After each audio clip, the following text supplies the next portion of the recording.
തമന്നയ്ക്കെതിരെ പരാമർശം, മാപ്പ് പറഞ്ഞ നടൻ. നടി തമന്നയെ പരാമർശിച്ചുകൊണ്ടുള്ള തമിഴ് താരവും സംവിധായകനുമായ പാർത്ഥിപന്റെ വാക്കുകൾ വിവാദത്തിൽ. കമൽഹാസൻ ശങ്കർ കൂട്ടുകെട്ടിലെത്തിയ ഇന്ത്യ 2 എന്ന ബിഗ് ബജറ്റ് സിനിമയ്ക്കൊപ്പമാണ് പാർത്ഥിപൻ സംവിധാനം ചെയ്ത് അഭിനയിച്ച ടീൻസ് എന്ന ചിത്രം റിലീസ് ചെയ്തത്.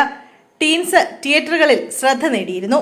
എന്നാൽ സിനിമ കുറച്ച് തിയേറ്ററുകളിലാണ് എത്തിയിരുന്നത്. ഇതിനിടെ ചിത്രത്തിന്റെ വിജയാഘോഷം നടക്കുന്നതിനിടെ പാർത്ഥിപൻ പറഞ്ഞ കാര്യങ്ങളാണ് വിവാദമായത്. തന്റെ ചിത്രത്തിൽ കഥയൊന്നുമില്ലെങ്കിലും തമന്നയുടെ ഒരു ഡാൻസ് ഉണ്ടായിരുന്നെങ്കിൽ പടം ഇതിലും നന്നായി വിജയം നേടുമെന്നാണ് നടൻ പറഞ്ഞത്. എന്നാൽ ഈ പരാമർശം വളരെ വിവാദമായി. അടുത്തിടെ തമന്ന അഭിനയിച്ച ജയിലർ, അരൺമനെ 4 എന്ന സിനിമകൾ വൻ വിജയമായിരുന്നു. രണ്ടിലും തമന്നയുടെ ഐറ്റം ഡാൻസ് ഉണ്ടായിരുന്നു.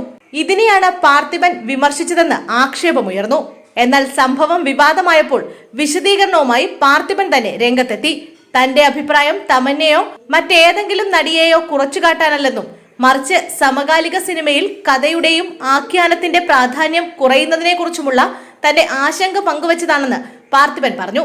തമന്നയോ അവരുടെ ആരാധകരെയോ തന്റെ വാക്കുകൾ എന്തെങ്കിലും തരത്തിൽ വേദനിപ്പിച്ചെങ്കിൽ താൻ മാപ്പ് പറയുന്നുവെന്നും പാർത്ഥിപൻ വ്യക്തമാക്കി.